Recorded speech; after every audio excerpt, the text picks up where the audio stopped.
The dangers of sugar consumption. How to sugar-proof your kid's diet. We all know that excessive sugar intake can cause harm to our body. But are you aware of the dangers of sugar consumption on our growing brains and bodies, especially in children?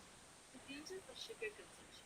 How to sugar. The damage can begin early in life, resulting in fatty liver disease, prediabetes, obesity, and elevated risk for eventual heart diseases, not to mention behavioral, emotional, and learning problems. Would you like to learn some practical solutions to reduce sugar consumption to a healthy level?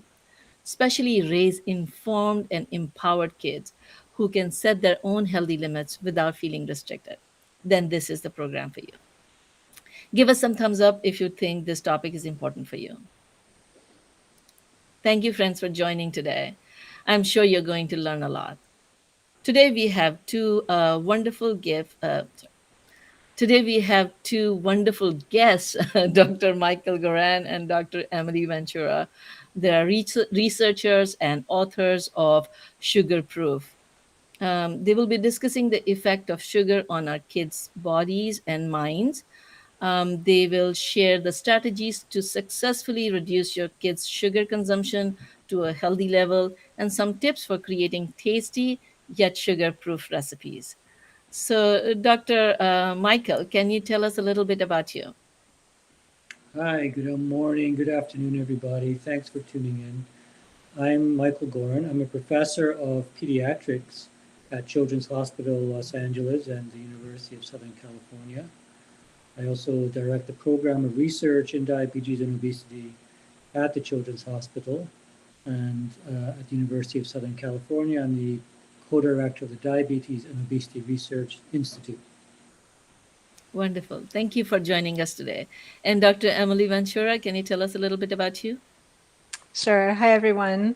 I'm a public health nutritionist, and I also have my PhD in health behavior research. And I've taught families in a number of different settings, including within the research setting in Dr. Michael's lab, and also at UCLA and in Italy as well, where I worked as a Fulbright scholar.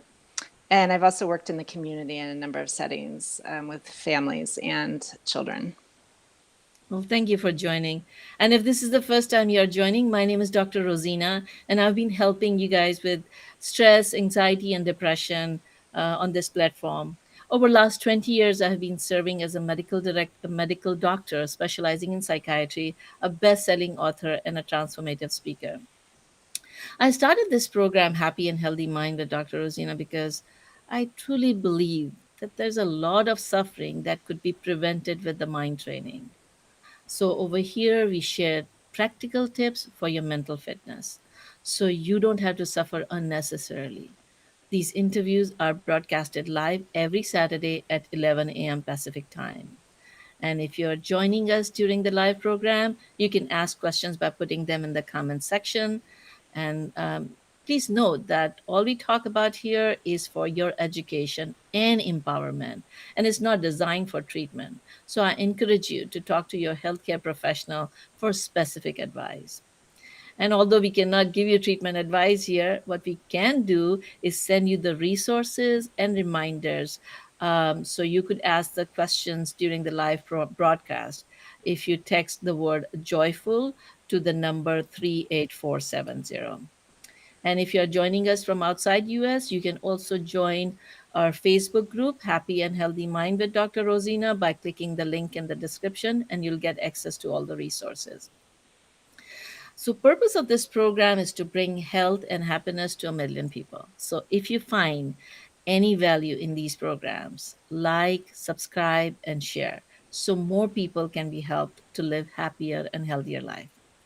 So today our topic is the dangers of sugar consumption, how to sugar proof your kids' diet, and like I say, how to sugar proof your kitchen, so your diet too. So, Dr. Emily, let me ask you first, before we share how you got interested in this topic, can you share an example of someone you have helped? What kind of problems they were facing before they applied the techniques or tools that you're going to share in this program? Sure. One of the families that we worked with that we also talk about in the book have a 14-year-old daughter who was falling asleep every morning in second period class at 9 a.m. And her name's Grace, and she's a straight A student, so smart, completely capable of handling the material, but just couldn't stay awake. And it got to the point where her parents got an email from the science teacher saying, I can't figure out why Grace is so sleepy. You know, is she going to bed on time? What's going on? And they really couldn't figure it out until they ended up doing our 7-day sugar challenge, no added sugar challenge. Wonderful. And what kind of differences did they see in her life? Well, one thing that Grace changed during the 7-day challenge was her breakfast. And that ended up being really the culprit that was causing her drowsiness in school. So she was having Honey Nut Cheerios with milk and also a glass of peach, orange, mango juice. And then she was having two different type of vitamins. One was a calcium chew and another was a gummy vitamin. And that breakfast was 40 grams of sugar, which is 10 teaspoons or roughly the same amount in a can of Coke. And it's nearly twice what we would recommend for a child of her age. And so she was experiencing a huge spike in her blood sugar and then crashing by second period and couldn't stay awake. So when she changed her breakfast, how did the life change? Well, she made just a simple change to her breakfast. One of her favorite new breakfasts was oatmeal with pecans and raspberries. And she skipped the juice and started to drink water. And suddenly she had more steady energy thanks to that lower sugar breakfast with higher fiber that gave her more stable blood sugar level and didn't cause drowsiness at school. That's wonderful. Wonderful. So, Dr. Goran, how did you get interested in this subject? Yeah, well, really, this has been the topic of my research for over 30 years. So this is what I've been doing. And I think it got to the point where we realized that sugar is really such a big problem for children today. Kids are surrounded by sugar. 70% of processed foods, 80% of foods targeted towards kids have some type of added sugar. And from our research, we learned that sugar was a number one dietary issue that kids are faced with that's causing short-term and long-term problems to their health. And so I wanted to get this information out to the public to make people more aware of this problem and to help them overcome this problem. So half of the book is all about solutions to help families resolve this problem. So it's really a culmination of the research and an urgent public health message that's in here to get families everywhere to right-size sugar for their family. Not necessarily to eliminate it, but to identify the hidden sources and reduce it to a healthy level. And Emily, how did you get interested? What really got me interested was an internship that I did way back as an undergraduate student at the Edible Schoolyard in Berkeley, which is a garden project where kids learn to grow their own food and harvest it and bring it into the kitchen classroom and prepare what they've grown. And that's how I saw how hands-on nutrition education really makes a huge difference in getting kids excited about trying new fruits and vegetables and trying new foods. And also made me just realize what an important life skill is learning how to cook, and how once you know how to make some basic things, really you're able to take care of your own health and also to enjoy the process, which I think is so important, just that enjoyment of good food.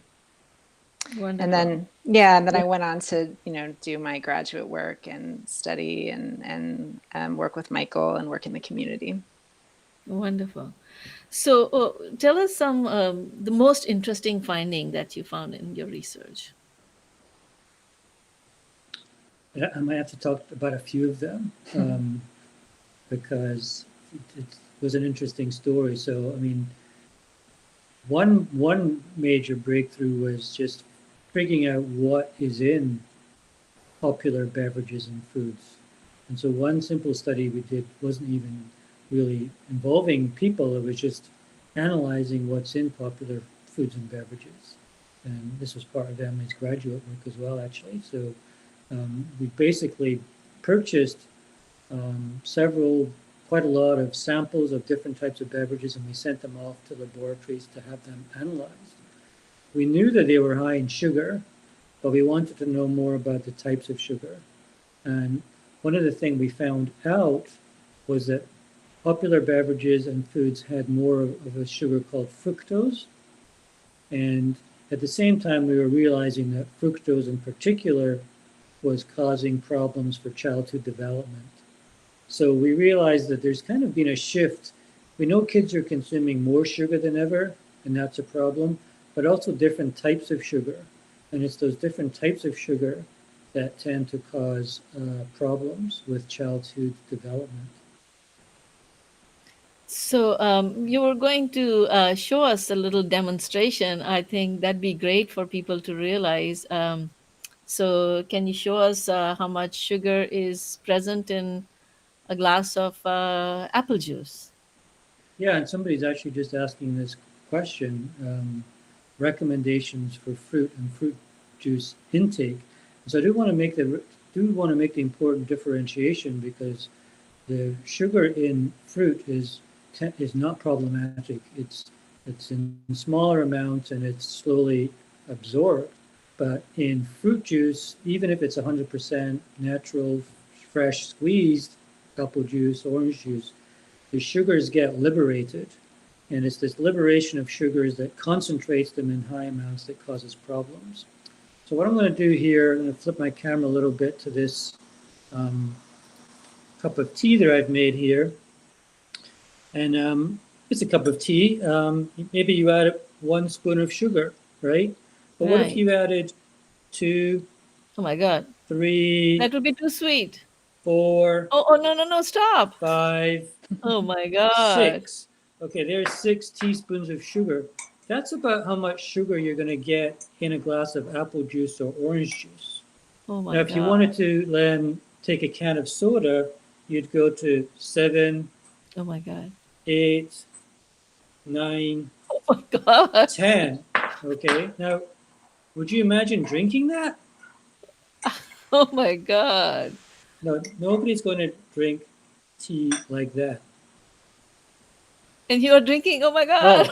Oh, woo, woo. That is going to ramp me up all day. But, there you have the graphic in front of you. So even though you might think the sugars in natural apple juice are healthy, and it's perfectly healthy to eat an apple because you're not going to get as much sugar and it's going to be slowly released, and it's going to come along with all the fiber and all the nutrients in the fruit. But when you squeeze it out of the apples or the oranges and put it into a box, you become very concentrated, and it's that high concentration of rapid fire sugar that causes a lot of problems. That is like, eye opener. Thank you for sharing this. Sure. All right. And so what kind of problems physically and mentally people could have if they end up like it seems like a lot of kids actually drink juice of apple every day, even the little kids. Mm-hmm. Sometimes we Mm-hmm. are feeding or giving them sugar sorry, apple juice or other juice boxes, so each day, every day, they are getting this much of sugar. How does it Mm-hmm. affect their brain and their body? Well, over time, too much sugar, including sugars even from healthy looking sounding apple juice, is going to cause a lot of problems, literally from head to toe. And what we found in our research and write about is that those sugars are more harmful to children because children's bodies are growing, their organs are developing, and they're not fully equipped yet to handle all that sugar. So this could range from effects on memory and concentration, just like Emily talked about with Grace, that student who was falling asleep, or it could be long-term effects. Actually, long-term studies show that people who could habitually consume sodas have a smaller brain. And other studies show it can lead to brain inflammation, impairments of memory, worse performance on academic test scores. And then through the body, we're talking about digestive issues, effects on gut microbiome, classic sore tummy situation in children could just be due to too much sugar, diabetes risk, longer term risk for heart disease, and now a new disease, non alcoholic fatty liver disease. Wasn't even a disease 10 years ago.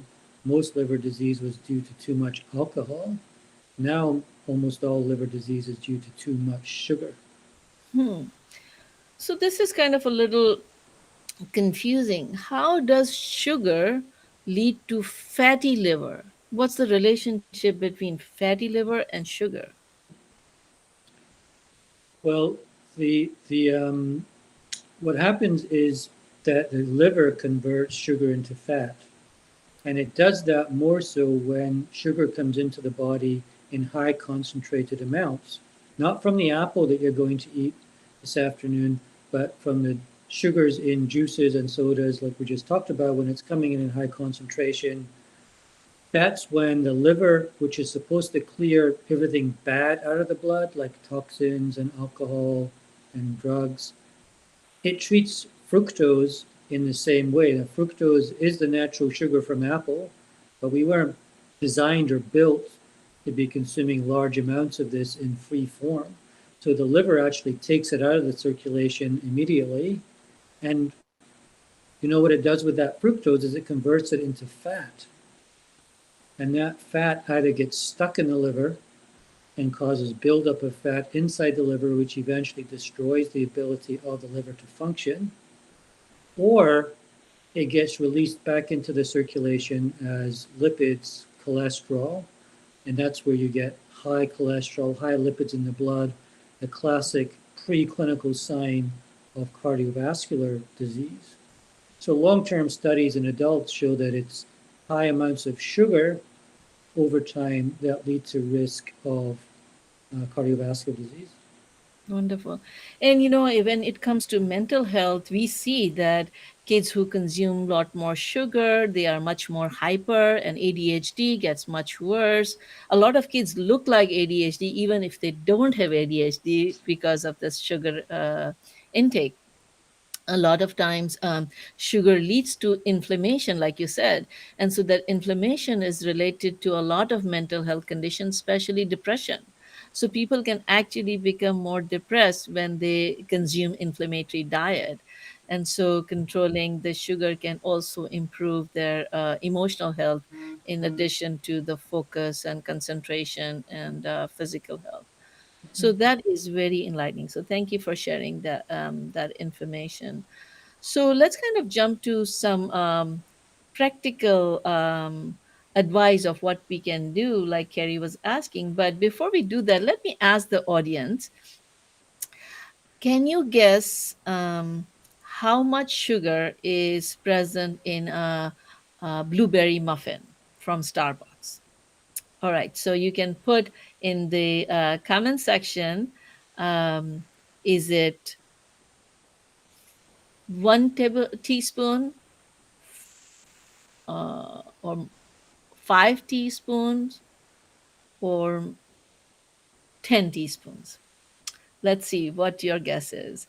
And while people are answering that question, um, can you share some of the tools that people can apply in their life right away? Who wants to share first? You want to go first, Emily? Sure. So, shockingly, 70% of all processed food and 80% of snacks marketed to children have some form of added sugar in them. So, one of the easiest ways to reduce your sugar consumption is to, lower the amount of processed foods that you're having in your diet. And sadly, a lot of the foods that are specifically marketed toward children are full of sugar because sugar sells. So kids have a more inherent preference for sweets, and they get easily hooked on these products. So taking a look and just seeing, are you buying commercially made granola bars or yogurts or crackers even can be full of sugar. And we have a lot of good tips in our book for easy swaps that you can make, either other things that you can buy or things that you can make at home to skip those added sugars and come up with some alternative snack ideas. We put a large emphasis on breakfast because we give you suggestions for how to avoid getting your kids on what we call the sugar roller coaster, which is having a sweet breakfast and then having that rise in blood sugar like Grace was having every morning, and then the subsequent crash. Because what happens is when you crash, you instinctively crave more sugar to restore your blood sugar levels to a higher, Like more yo-yo, steady something level. like that. Right. Yeah.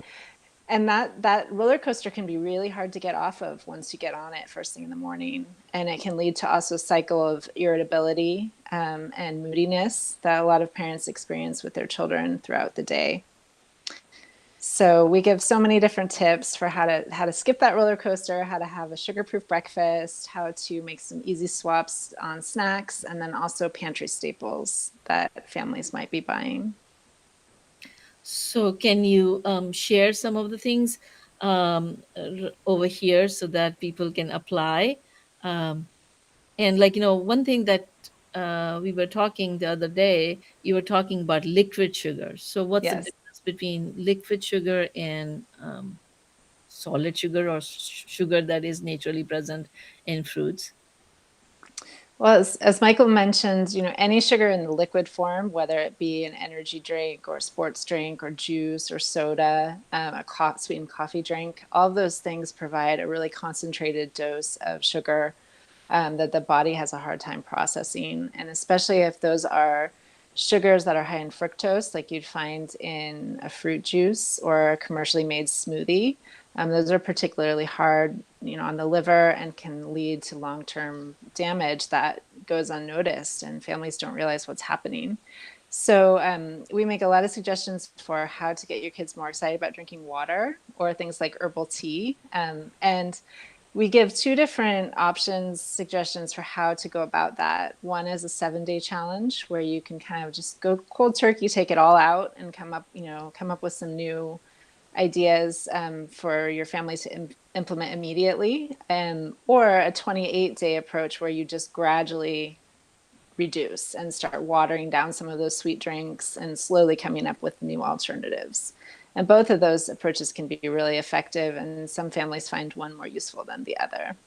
Wonderful. And I know you guys are running that 7-day challenge right now. When is it Yes, when is it ending? I thought I started tomorrow. yesterday, right? Yes. So this Okay. is something you can do anytime. It's all the details, the basic details are in the book, but we've been doing a community-wide challenge where my family, my two boys, and I, and Michael's family, and a lot of other of our followers have joined us. And we've been doing this. We're on day 6 of 7 now. It's been All right. great. Wonderful. Yeah. I, So I, our I audience, just I just broke my challenge with that sip of tea. So That's true. yeah. Well, like, I just wanted to let the audience know that if they want to join, they can still join. And like you said, they Right. can do it at any time, and they can Yes. go yeah, to we're Instagram for probably what is the tag that they can do? SugarProof? at SugarProof Kids, and we're Oh, probably going to be doing it again. We've had such a great response to this first one, and it's Mhm. probably really better to join when we start a new one. But if you also email us, we can put you on the list for the next time we do it, and just email us to hello@sugarproofkids.com. wonderful. Wonderful. Yeah. And we have a lot of comments coming, so I want to acknowledge that. So thank you, everybody who answered the questions. And Andrea and Nikix and Asif and Jamil, you guys are right. Yes, there are 10 teaspoon of sugar in a blueberry muffin. So a couple of people said, somebody said 40 grams and somebody said 56 grams. So can you guys clarify how much is that equivalent to? 40 grams? It's 4 grams per teaspoon, yeah. So, and it may vary. You're going to see different products in different scenarios, and obviously it depends on the size as well, obviously. And in this particular case, the 40 grams will include the natural sugars in the blueberries, but the vast majority, typically in a commercial blueberry muffin, will be sugar added in the form of some type of sweetener, sugar itself, or syrup or whatever. Hmm. That kind of gives a relevant question because, of course, there is grains in muffin. So the question is, are whole grains okay, or do you suggest a low carb diet for kids? Yeah, Carrie's that's a asked. great question. Yeah, that's a great question, Carrie. I mean, I think the right type of whole grains are probably okay. And in SugarProof, we use a variety of different grains like almond flour, coconut flour, oat flour. Um, Look out though, because surprisingly, things like commercial products made with whole grains, like multigrain Cheerios, uh, they often have more added sugar. So look out for that. So even though you're choosing multigrain varieties, make sure they don't have more added sugar. And clearly the quality of carbohydrate counts on what you're eating with it. So this week during the 7-day challenge, for example, I've been wearing a continuous glucose monitor, and I've noticed that my blood glucose can stay relatively stable even if I'm eating carbs, as long as I'm eating good quality carbs with protein and fiber. So make sure that you're also including sources of protein and fiber, because those will offset the simple carbs, which eventually very quickly breaks down into glucose. Yeah, so like fiber decreases the absorption, or the slows down the absorption, so it prevents that Correct. spike in the sugar. Exactly. Right. Exactly. Thank you. There's another question coming in. I think this is relevant to a lot of people. So thank you, Nasser, for asking this question. He said that I love to drink sweet tea. So what's the substitute? Well, I think one of the things is just possibly very gradually reducing the amount of sugar that you're putting in it. So if you're used to putting in 3 teaspoons, take it down to 2.5 for a week, and then down to 2, and just kind of recalibrate your taste buds for the tea. And then you can also be trying different types of teas, perhaps. I'm not sure if you want to let us know what type Not of tea is your Definitely favorite. not this one. Yeah. And I mean, are you drinking, is it black tea or green tea that you're sweetening? Or, if so, you so if you do like herbal teas, there are a number of teas that are naturally, they're fruit teas that are not sweetened. They just sort of have the flavor that tastes slightly sweet. Some of the ones like the hibiscus type teas, or, ones that have some rose hips or licorice root, those can taste quite sweet even though they actually don't have any sugar in them. So you could kind of rotate different types of tea in. So let me kind of clarify the question further, because the culture that I come from, there's this tradition of drinking black tea with milk and sugar, and it's kind of really cooked. And so a lot of people have a habit of drinking the tea in the morning and in the evening. So, like 2 cups of tea is a common practice. That's how I saw everybody drinking growing up. And Mm-hmm. so I think replacing that tea with any other type of tea is very difficult for a lot of people. Fair Even enough. like going to no sugar or no tea is no sugar or no milk is very hard. Mm-hmm. So do you have any suggestions for that, for the black tea? Well, the milk is okay. I mean, milk does have naturally occurring sugar in the form of lactose. And so that does kind of help sweeten the tea some. So that might, if you're, still having some milk in it, you might be able to start enjoying it, just having it with the milk and without the sugar. But another thing to think about really is over the whole course of the day, how much sugar you're having. So if you're really not having other sweets in your diet, and your one pleasure that you want to use sort of your quote unquote sugar budget for is having a spoon of sugar in your tea, then, and if that isn't setting off your blood sugar, then that's probably okay. But, if you're having a sweetened tea, but you're also having that blueberry muffin with it, then you really might want to start thinking about how much sugar is in that particular um, episode of that meal, or across the whole day, where are the other sources of sugar in your diet. And Wonderful. sugar Yeah. sugar substitutes are not a great Right. alternative in this situation either. So try not to fall into that trap of using stevia or monk fruit or other um, low calorie sweeteners, which are high intensity sweeteners, broadly available in the market. Those can have their own problems over time. I'd much rather you just try to cut down from 2 teaspoons to 1 teaspoon of sugar than replace that with a high intensity sweetener because those are going to introduce a whole set of different problems. So much better to enjoy the naturalness of sugar or a dab of honey or syrup in your tea than to replace it with some synthetic high intensity sweetener. So, so honey is better than the plain sugar? Well, in a sense, yes. I mean, if I had to put them on some type of hierarchy, I mean, it's naturally produced, it's less refined, it does have some other nutrients in there, and you can control how much you're adding by dropping into, let's say, tea or coffee. So it is slightly better, it's less refined, but it still is added sugar. So you still have to watch out for how much you're adding. And if you are adding honey, just try to gradually add a little less. And because what's happening is you've amped up your sweet taste preference. So your body, your brain is telling you it's craving that sweetness and it's not going to be satisfied. But in the same way that you amped it up over time, you can bring it down. So you have control over that craving and you can gradually bring it down by gradually reducing sugar, or you can do the 7-day challenge. And one of the main purposes of the 7-day no added sugar challenge is just to give your body a break from all that sugar. And it will reset those preferences so that when you come back to normal life after that, you'll probably be fine with less sweetener in your coffee, and your body will be better off for it as well.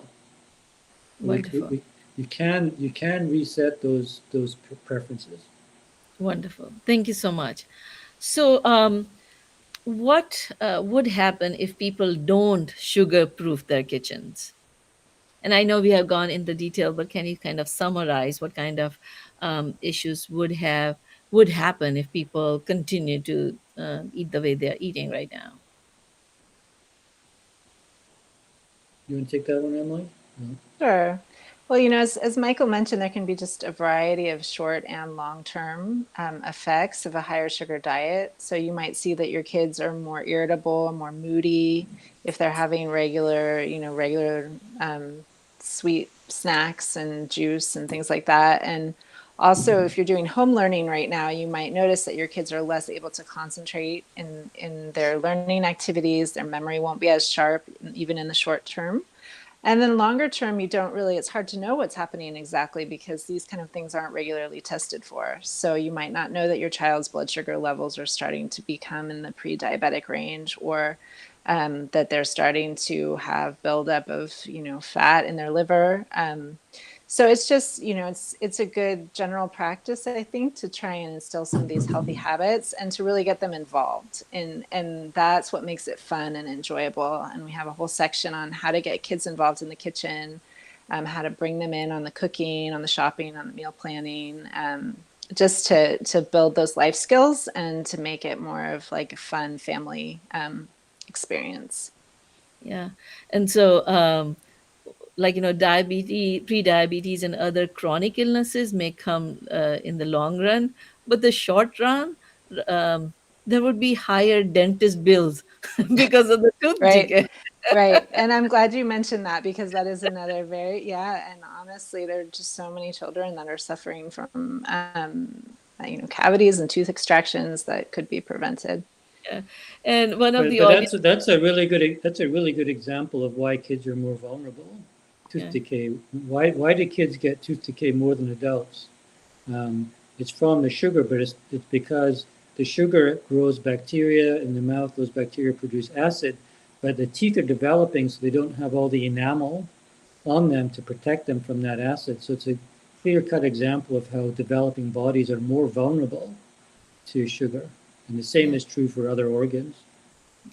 One of the audiences is sharing a very important point. Thank you, Asif, for sharing that reading labels and understanding per serving concept may also help kids to and adults to understand how much sugar they are consuming, because he said that The other day, when he was in the snack aisle, he couldn't find anything less than 25 to 40 grams per serving of sugar. Right. Yeah, I mean, So, that's a real, that, like I mentioned early on, 80% of kids' snacks have some type of added sugar. So what you're seeing is that 80%. So, and this infuriates us too, and is one of the reasons why we wanted to write the book, because it doesn't have to be that way. And maybe Emily can talk a little bit about some strategies that we use. And it's unfortunate that food companies aren't providing quality food, so you have to take matters into your own hands sometimes, which is what we talk about in SugarProof. and I think we are kind of going over the time today, but they're so interesting questions, and I would like to address. So let me ask the audience: is it okay for the audience if we go for another 10 minutes or so? Please write in the comment. And meanwhile, I'll bring this question. Carrie is asking, how do you get our kids excited about reducing sugar when all their friends are eating whatever they like and any adverse health effects seem to be far off for them? Yeah. I think, Yeah. partially it could depend on your child. Some kids really love being the trendsetters and bringing something a little bit different to school. I have one son that likes to do that and got all of his friends excited about the chickpea snacks, crispy chickpea snacks in our book. All right. And all the moms are asking me for the recipe. And so, surprisingly, healthy foods can go viral and become popular just as easily as less healthy foods can be. But I think it's also about not overly restricting your children. So not making them feel like they can't have, the gummy bears that were passed out on occasion, but, also kind of giving them agency to choose and say, well, yes, you just got these gummy bears, but, we're also going to a party where there's going to be cake. Which would you rather have, or can we save one of them for another day? Or, giving them the choice so that it's not a general sugar overload and they can still participate with their friends and still try the things that they want to try. And find out what motivates them. What Right. motivates your kids may be very different from you as a parent. So you got to get down on their level and figure out what their internal motivations. External motivations, rewards aren't going to work in the long run. Mm-hmm. For example, you don't want to pay your kids not to eat sugar because you'll be ending up paying them for the rest of their life. So Right. find out what internally motivates them. That could be, it's going to be age dependent. So it could be like better looking skin, or doing better on football field or in class, or having more energy. Find out what that internal motivation is.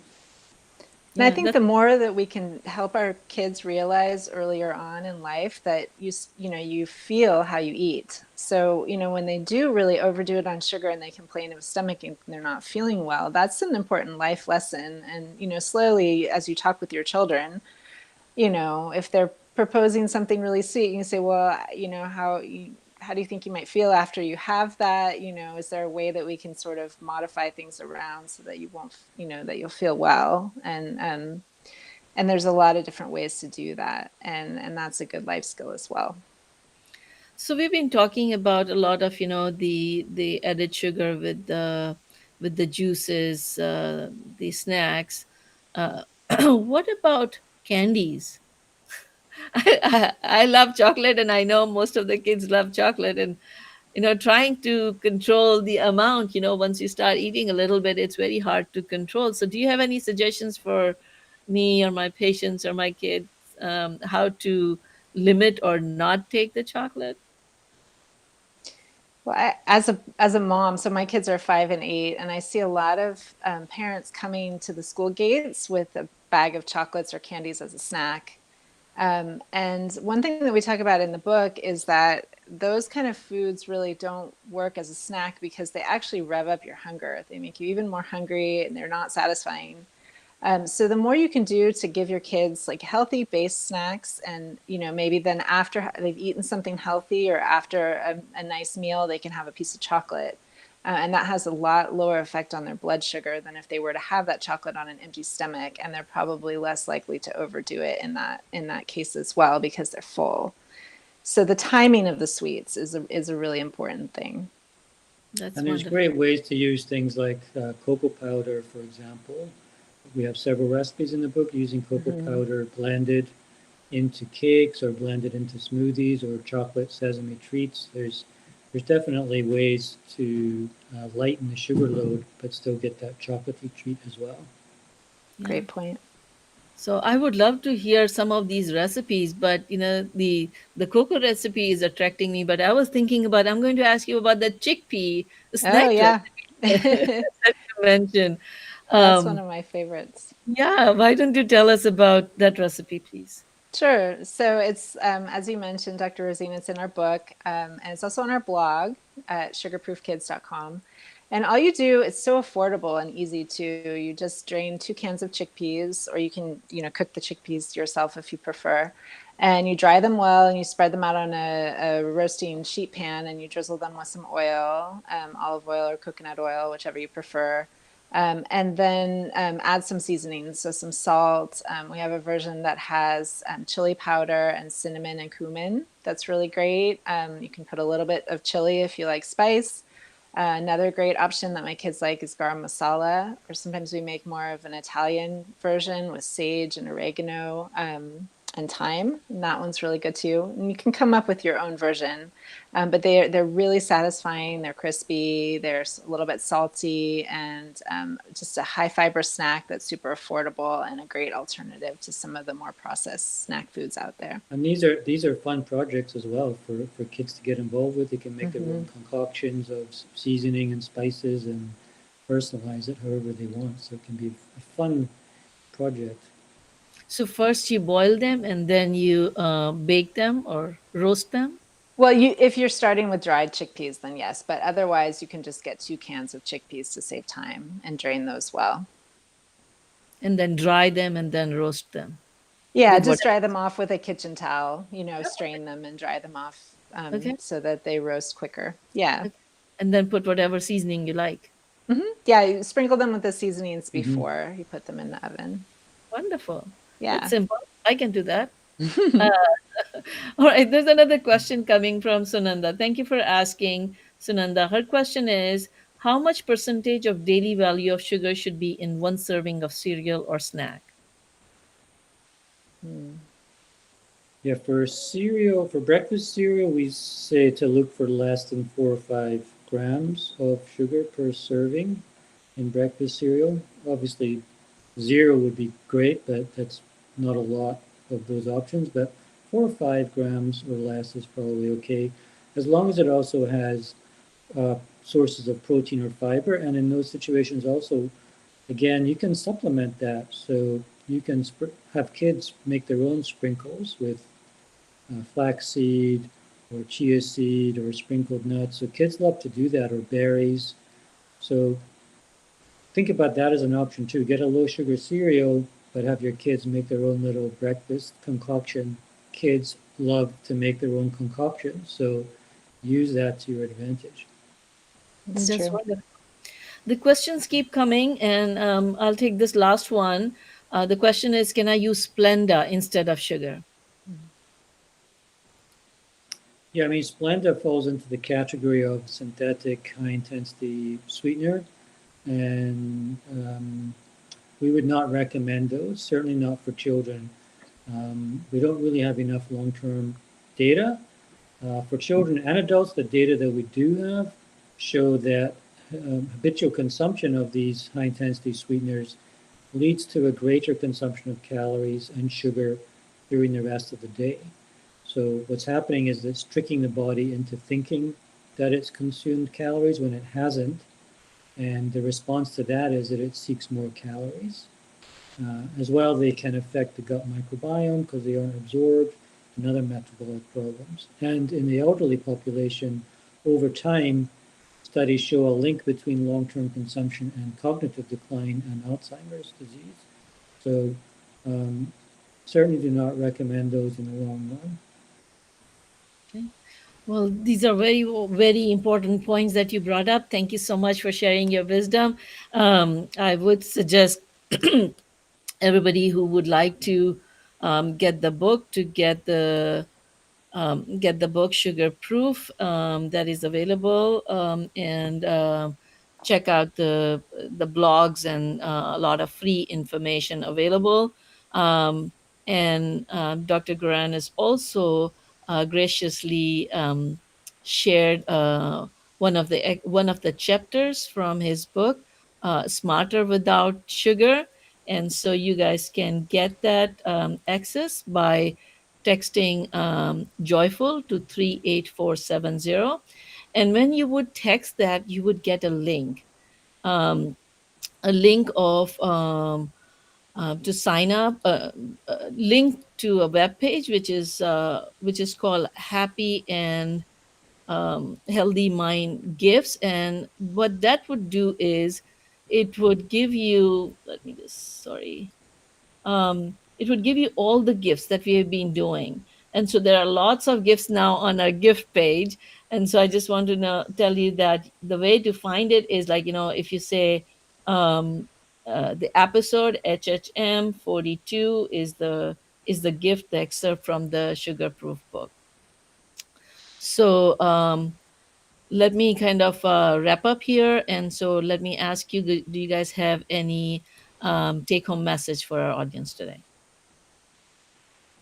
Well, thanks for tuning in. Thanks for the great questions. Obviously, we can talk all day about this, so feel free to follow us on Instagram, drop us questions or comments through social media. I'd love to interact with you some more. And the message is, wherever you are on your food journey, there's always room for reducing sugar, whether you are vegan or paleo, um, or whatever.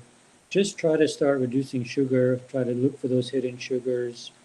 Try to eliminate the liquid sugars that we talked about. There's really no room in the diet for them, so that you can enjoy sweet treats. Don't forget that eating is an important part of our culture, an important part of celebration, and it's very important to leave room for that and to take advantage of that. And you can do that by just trying to eliminate all these hidden sources of sugar in junk foods and in liquid sugar. Thank you. Thank you, Dr. Michael Garan, and thank you, Dr. Emily Ventura. And let me kind of end with my usual message to you guys. Every day is a new day, a new opportunity to live happier and healthier. Try to make maybe 1% improvement. When you'll keep on making 1% improvement every day, your life would keep on getting better. Stay safe, healthy, and happy. Till next time, Dr. Rosina.